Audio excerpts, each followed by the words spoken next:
이 세대는 약속이 안 지켜지는 걸 너무 많이 봤기 때문에 안 믿는 거야. 부동산이 그랬잖아요. 곧 안정된다 했는데 어떡해요? 2배 깡충 튀었죠. 또 연금이 안전하다 했는데 불안하잖아. 취업시장 어때요? 열심히 하면 된다. 근데 돼요, 안 돼요? 안 되잖아. 그래서 약속이 아니라 보는 거야.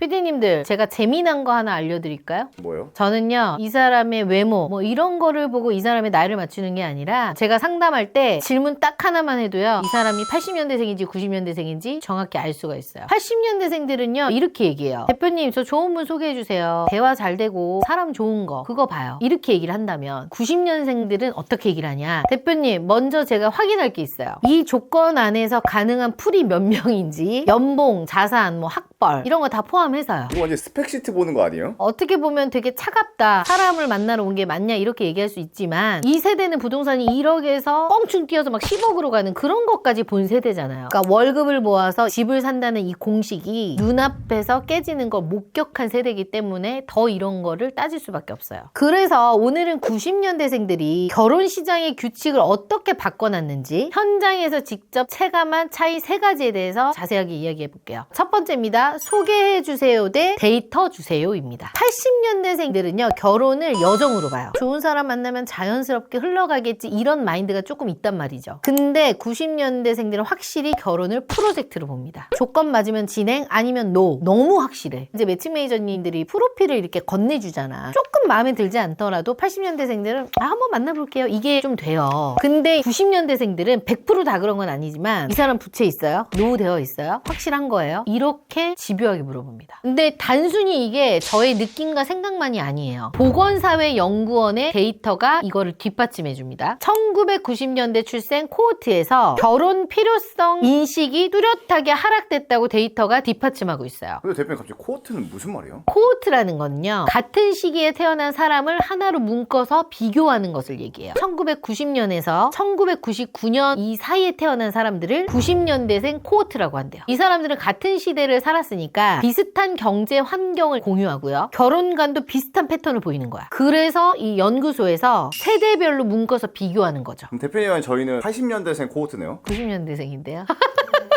그래서 80년대생 코호트와 90년대생 코호트를 비교하니까 결혼 필요성 인식이 확실히 확 떨어진 거예요. 그럼 대표님 결국 90년대생 코호트는 연애에 설렘 같은 건 없다는 건가요? 설렘이 없는 게 아니라 순서가 다른 거예요. 80년대생들은요, 만남을 하고 감정이 생기죠. 그리고 조건을 확인해. 감정이 먼저잖아. 근데 90년대생들은요, 먼저 조건을 확인해. 그리고 만남을 하고요. 그리고 감정. 그러니까 검증이 먼저인 거죠. 그러니까 사업으로 치면은요, 80년대생들은 일단 가게를 열어. 그리고 장사가 되는지를 보는 거고, 90년대생들은요, 상권 분석부터 하고 가게를 열지 말지 결정하는 거하고 똑같은 거죠. 자, 그럼 어느 쪽이 실패 확률이 낮을 것 같아요? 당연히 후자가 낫지 않을까요? 그래서 이건 까다로운 게 아니라 효율적인 것이라고 얘기를 하죠. 근데 윗세대들, 우리 세대는 더 윗세대들 이거 이해해요, 못해요? 솔직히 못해요. 절대 못하죠. 요즘 애들은 차갑다, 계산적이다 라고 오해를 하는 거죠. 근데 이게 어떻게 보면 차가운 게 아니라 똑똑해진 거일 수도 있어요. 두 번째입니다. 커트라인 상위 5%입니다. 이 세대가 조건을 따지는 거는요, 예전에도 있었어요. 다른 거는 뭐냐? 비교 대상이 다른 거예요. 어떻게 다르다는 거예요? 과거에는 비교 대상이 옆집 아들, 뭐 앞집 딸 이런 거였잖아. 근데 현재는 어때? 인스타그램 연봉 2억 커플, 유튜브에 뭐 한강이 보이는 청담동 신혼집 투어 뭐 이런 거잖아요. 매일 상위 1%를 보면서 그게 평범하다라고 착각을 하는 거죠. 심리학에서 이거를 앵커링 효과라고 하거든요. 실제로 저희 쪽에 오시는 결혼을 아직 하지 않은 여성분들이 하는 말들이 저도 많이 안 바라요. 연봉 8천에 그냥 서울에 아파트 있으면 돼요. 근데 이게 많이 안 바라는 거예요. 엄청 바라는 거지. 그 정도면 솔직히 상위 몇 퍼센트 정도예요? 진짜 한 5% 정도는 되죠. 100명 중에 한 3명에서 5명 정도 이 남자를 수백 명이 원하는 거예요, 여자들이. 제가 이렇게 일을 하면서 결정상 데이터를 보게 되잖아요. 90년대생 여자들이 원하는 남자의 연봉이 있잖아요. 그 연봉이 80년대생보다는 중위값으로 따지잖아요. 그럼 30%가 더 높아요. 연봉만이 아니라 키, 학벌, 집안 전부 다. 수요는 상위 5%에 몰리는데 공급은 한정된 거죠. 주식으로 주면 인기 종목에 게 매수 주문만 이제 쌓이는데 파는 사람이 없으니까 매도 물량이 없는 상태인 거죠. 이게 90년대생들이 욕심이 많아서가 아니에요. SNS에서 기준점 자체를 왜곡시킨 거기 때문에 이러는 거야. 저희가 눈높이를 낮춰라 이런 말 그냥 하는 건 아니잖아요. 이 말 듣기 싫어하는 거 알아요. 근데 이제 문제가 눈높이가 아니라 비교 대상이 비현실적이라는 거야. 이게 말한 앵커링의 함정입니다. 그래서 제가 여자분들한테 항상 얘기를 해요. 분명히 결혼은 된다. 비교 대상을 바꿔라 라는 얘기를 하죠. 세 번째입니다. ETF 결혼입니다. 봐봐요. 90년대생의 투자의 스타일을 보잖아요. 그럼 그 결혼관도 자연스럽게 보여요. 한방 언니한테 가면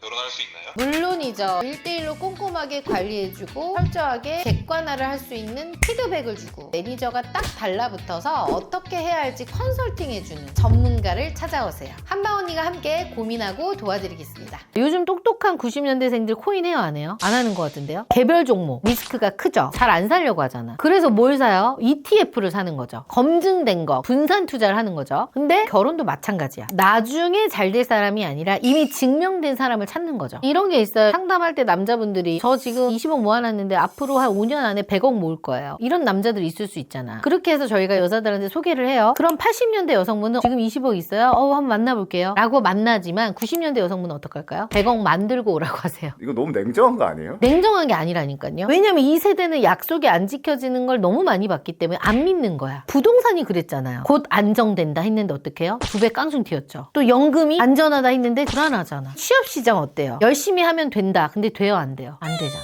그래서 약속이 아니라 증거를 보는 거야. 검증이 안 된 주식에 돈 안 넣잖아요. 검증이 안 된 사람한테 내 결혼을 맡기겠어요? 안 하는 거지. 시간을 안 넣는 세대인 거야. 이것 때문에 남자들도 변했어요. 제가 얼마 모으면 갈게요. 이런 남자들도 있어요. 자기가 목표한 거를 도달하면 그때 가겠다. 그러다 보니까 양쪽 다 이렇게 결혼 시장에 오는 시기가 당연히 늦어질 수밖에 없겠죠. 이게 바로 요즘 증가하고 있는 만원의 구조적인 원인입니다. ETF 세대의 부작용인 거죠. 제가 세 가지를 방금 얘기했지만 제가 이 일을 거의 20년 가까이 하고 있잖아요. 이거를 하면서 느낀 건 오히려 이들이 정말 현실을 좀 제대로 보고 있는 건 아닐까 그런 생각도 요즘엔 좀 들어요. 과거에는 사랑하니까 결혼을 해. 근데 어떻게? 3년 살고 이혼하고 이런 게 많단 말이죠. 근데 이유가 거의 뭐냐면 돈, 성격 때문에 헤어진다. 이거는 진짜 상대방이 때리거나 도박하거나 닮았지만 않으면 살잖아 솔직히. 대표님 근데 이런 생각을 많이 하실 것 같아요. 야, 그렇게 검증을 하면 그게 진짜 사랑이냐 계산기 두드리는 게. 변한 거예요. 사랑의 방법이 어떤 거냐면 사랑하니까 돈 얘기 안 했다가 괜히 낭패 보지 말고 지금 하자. 그래서 맞으면 결혼하는 거고 아니면 빨리 깨끗이 헤어지자. 이게 이 세대의 사랑인 거죠. 근데 사실요 이런 걸 미리 오픈하고 미리 준비해서 결혼하는 커플들이 훨씬 더 잘 살긴 해요 솔직히. 왜냐 기대치가 명확하고 어떻게 보면 목표 설정을 할 수가 있고 대비를 할 수가 있잖아요. 그러다 보니까 미스매칭이 줄어들어요. 예전에는 결혼을 감으로 했어. 근데 지금은 그런 게 필요 없고 데이터로 하는 거야. 이게 맞고 틀리고의 문제가 아니라 시대가 변한 거예요. 단 여기에 전제 조건은 서로 마음이 있었을 때. 결국엔 중요한 건 딱 하나입니다. 기대와 현실의 간극. 이 간극을 줄이는 사람이요 결혼에 성공하는 거죠. 그래서 그런지 몰라도 제가 이제 압박 면접에서 본인의 위치에 대해서 어느 정도 알려드리잖아요. 오늘 이 영상을 보시고 정말 나에 대해서 난 진짜 객관화를 하고 싶다라고 하시는 분들은 압박 면접 신청해 주시면 될 것 같고요. 오늘 이 영상이 좋았다면 좋아요, 구독하기 꼭 눌러주세요.